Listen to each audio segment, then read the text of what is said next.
the Sustainability Management Master's Program, you're answering one simple question. Do you care about your future generation?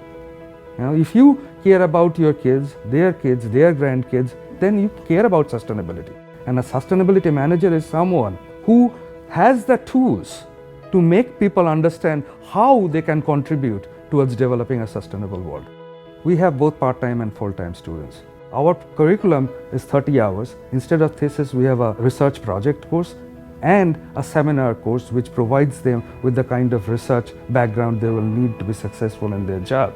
But at the same time, sustainability is not always everything about environment. It also relates to the business. They will take a sustainable business strategies course. They will take a project management course. Most of these courses are going to be taught by industry people, the people who are doing sustainability on a daily basis as a part of their job.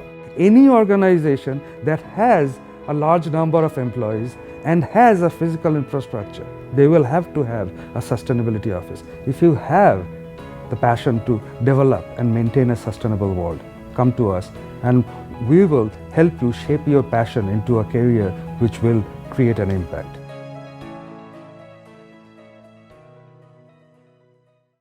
The Stevens Institute of Technology is proud to present the Hugo New Corporation Sustainability Seminar Series, co-sponsored by Geocentric Consultants, H2M Architect Engineers, Brown & Codwell, and BEM Systems. So I'm very happy to be here and thank you guys for having me. Before I start, I'd like to thank Professor Dibbs and two other students who were so amazing in trying to keep the preparation going, constantly following up. So thank you so much, Gun. This was very helpful and very timely and constant emails coming in. So I appreciate that.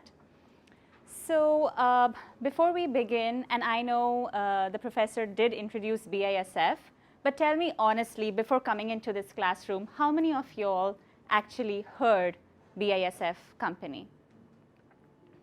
That's great. Because a lot of us, and trust me, even I didn't know about BASF, okay?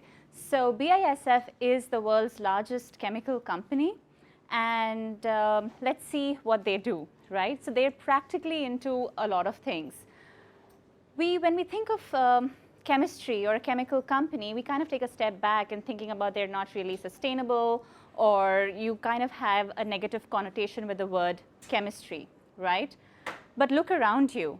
Everything is chemistry. The walls, the paint on the walls, that's chemistry. The coating on the table, this is chemistry. The seats, the leather shoes that you wear, that's chemistry. The products you put on your skin, that's chemistry. So there's chemistry all around. And BASF plays into so many of those industries. And even the car you drive, for example, what's the most heated part of the car? The engine, right? But it's enclosed in plastic. Have you ever thought, how come this plastic doesn't melt? Why? Because that's the chemistry of the plastic, the thermoplastic or whatever they call it, high performance plastic. That's how it keeps the car going. So there's chemistry all around you. You just have to see and observe. So in this slide here, I've tried to pinpoint different areas in the industry where chemistry plays a big role. So you can see here automotive, construction, the cement, and of course personal care and home care and hygiene, textile, leather, and so on. So what we're going to talk here today is about the personal care. Let's just take a deep dive into this one industry. So let's try to understand the supply chain a little bit, all right? So you all imagine the shampoo bottle that you use in your home, right? Everybody has a shampoo brand, right? What's your favorite brand? Garnier. Garnier, great. So let's see how a Garnier bottle is prepared, all right? So first, let's talk about the plantation. Maybe Garnier has some argan oil extracts in it. So let's go to the argan oil farms and let's extract some argan oil. From there, it goes into manufacturers such as BASF, where we create the chemistry. You don't directly add argan oil in your shampoo, do you? You have to create a chemistry around it. So that preparation of creating different kinds of chemistry is what we do at BASF. And then we sell it to brands such as Garnier, such as a lot of other brands that you see on the shelves. They purchase our chemistries, and the formulators in their labs, they try to mix different products and try to see, is this shampoo formulation great? Is this anti-aging cream really good enough? So that's where they come up with different products. And then they sell it to the retailers. That's where you probably pick up your shampoo and conditioners and various other things from. Any questions as far as the beauty supply chain is concerned? This is a very simplified version, but I just wanted to make you understand where we stand in the supply chain. Okay. So there are a few leading trends. I just thought to just put it in together. A few leading trends in the beauty industry is obviously natural, which means 95% or more of your bottle has to be plant-based. And it's not easy to create a chemistry that's completely 95% out of plants, and that is stable, and that will last, and that has a very good performance as well. So that's what comes under natural. Responsible sourcing. How do we extract argan oil, for example? How are we extracting palm oil? How are we extracting a lot of these other things, right?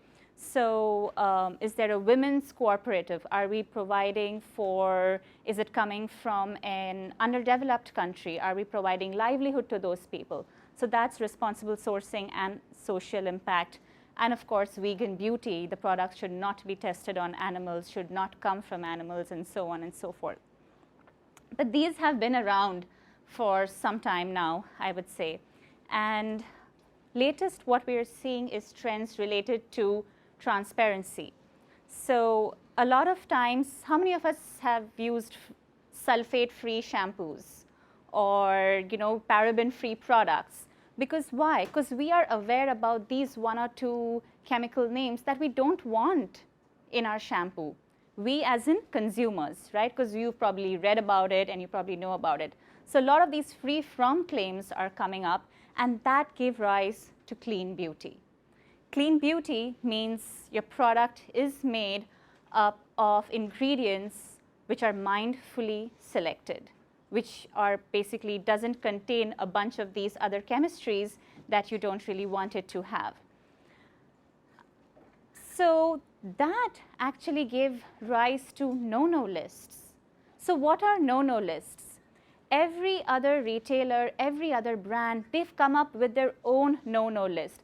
Okay, if you want to sell on Amazon, then the product should not contain XYZ chemicals on it. If you want to sell on Whole Foods, then your product should not contain ABCD chemicals on it. And each of these lists, they have like 200 chemicals on it, 100 chemical on it. There's like Dirty Dozen, which has a dozen chemicals on it. And this is because this field is not regulated. And what happens when something is not regulated? Everybody comes up and creates their own no-no list, because they all want to influence the consumer. Hey, follow Whole Foods. Hey, follow Amazon. Hey, follow something else, right? So when I took a look, I found 86 no-no lists in the market. Can you imagine which one should a consumer pay importance to, right? So this is just to give you a background why transparency has become key to this industry right now, because people want to know what's in the bottle. People want to know where the chemistry is coming from. People want to know what is the chemistry going to do in the body. What is the function of that? So that's just the background. Too heavy, right? So let's take a break, all right? How many of us know this game called Let's Make a Deal, where this lady, the elderly lady, has to select from a couple of $1,000 or that she's holding in her hand, or she has to choose between what's behind this curtain. And let's see what she's comfortable doing. She's clearly not comfortable choosing behind what's the unknown, right? So what she decides to do is she decides not to go for what's behind the curtain, and misses out on this absolutely brand new car. I mean, can you see the disappointment on her face, right? This really got me thinking that only if she knew, only if she knew what was behind the curtain, only if that curtain was transparent, would she be able to make a more well-informed decision. And that's the impact of transparency in every sector, right? So what we are going to talk here today is mostly about transparency and how that's been fueled by digitalization. And so what we did basically in BASF, we looked at all the various consumer trends. These are trends that people are Googling, that you guys are Googling, right? And Google gave us this chart here. And we are seeing that trends related to transparency, like I said, you're calling out ingredients, so free from silicon, free from paraben, and clean beauty, which has all these Nono lists, right? These are the trends, and this is like till 2019. And these are the trends that are suddenly now peaking high and doing really well. Whereas if you see natural cosmetics, it was always doing well because consumers always thought we want product to be 100% or 95% plant-based. So here we see the importance of transparency, like I was saying, right? And this, if you don't believe this, you can open Google Trends on your laptops right now, those who have it open, and you can type in these trends and you can see the result for yourself. This is, I think, updated, I guess 2 weeks back or something. So you will have the same result. That have the no-no list? Sorry? This is a Google search. So whatever consumers are typing, what does, Okay. yeah. So now talking about evolution of beauty, it wasn't that long ago that it was the brands that told the consumer what beauty is, what you should do to look beautiful, what you should do to feel the radiance, and what the power of communication lied, or the power of driving a trend lied with the brand. But today, that's changed. This power has gone to the consumer. Did you know that 60% of women who shop in Sephora, they turn the bottle behind, they check out the ingredients, and they're Googling what this ingredient is doing in their bottle? 60% of the women who shop in Sephora do that. How many of the girls do it here? Right? We all check because we want to see what we're putting in our bodies, and that's very important. So the other reason why I think that consumers have taken this power in their hand, and this is what is now driving the whole transparency trend, is because they know a secret of the personal care industry that nobody knew so far. I mean, the personal care industry knew about it, which is the last year that there was a regulation in America on the personal care industry was in the year 1938. Yep. So 1938, and that's how 1938 looks like, I guess, was the year that the US Congress made a regulation regarding the personal care space.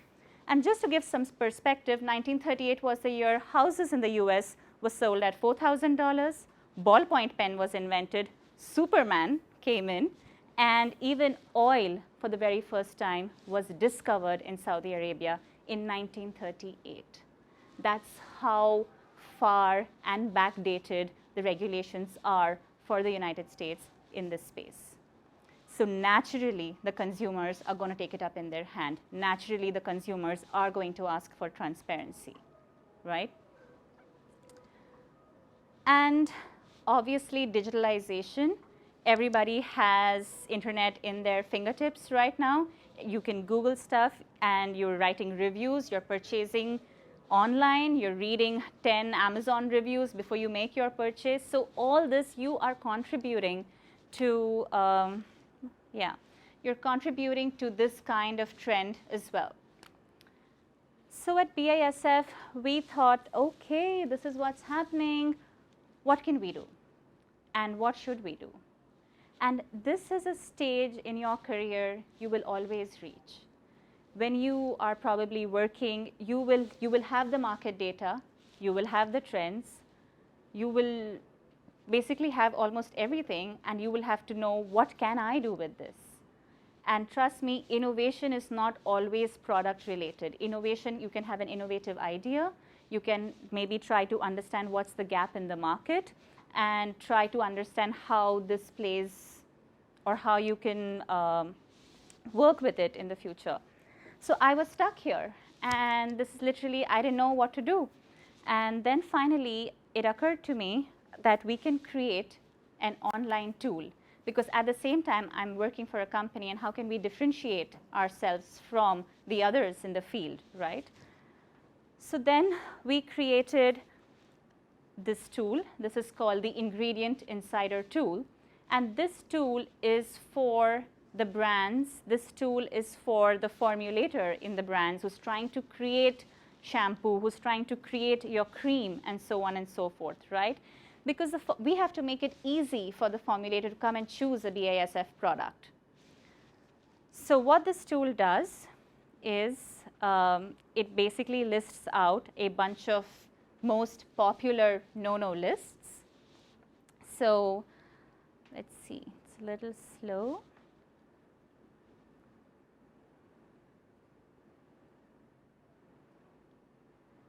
Okay.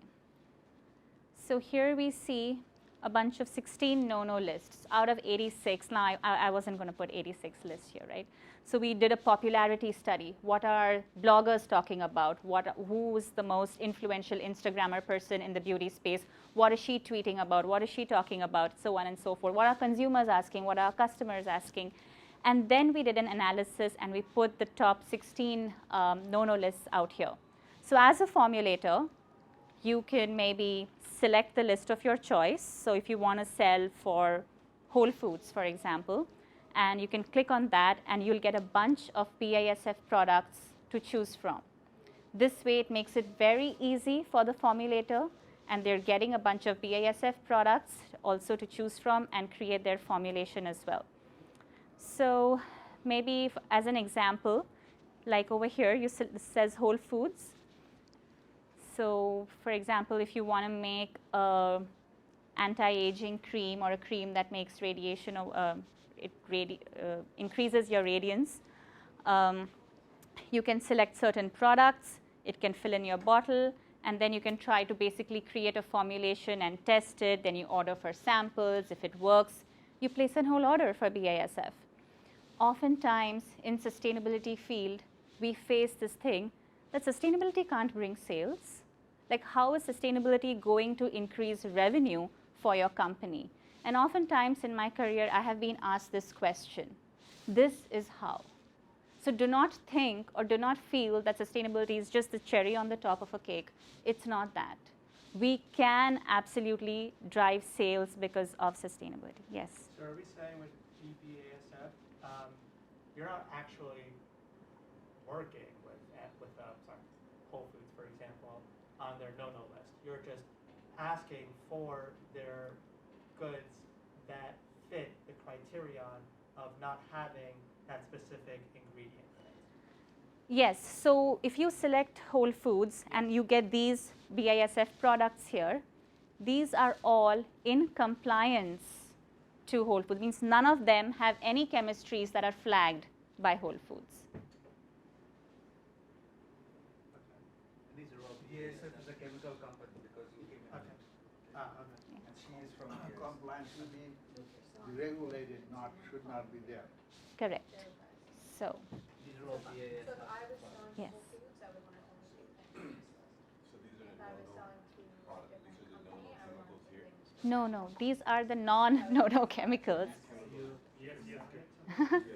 Yeah, yeah. My personal So oops. foods, I would go to the So you can make products, you can make like way of making mixtures out from the yes chemical. Yes, yes. Your own thing once. Yeah, yeah. So yeah, so this is one of the projects that I worked on where we can proudly say so. And because this is a website, you can track. You can track which company has ordered samples from here. You can track how much order has come in through, and you can see this has happened because of this website, or this has happened because of the sustainability initiative. And not often it's going to be easy to track your work, or track the revenue that comes because of your work, but it's important for you to make sure that when you're starting, you have that as a metric while going in, and your work is accountable, be it for yourself or for your firm, right? Yeah, I guess that was about it from my end. I didn't want to overload you with too many projects, but this is one of the latest ones. Happy or open for any questions. Yes. All right, good. Thank you.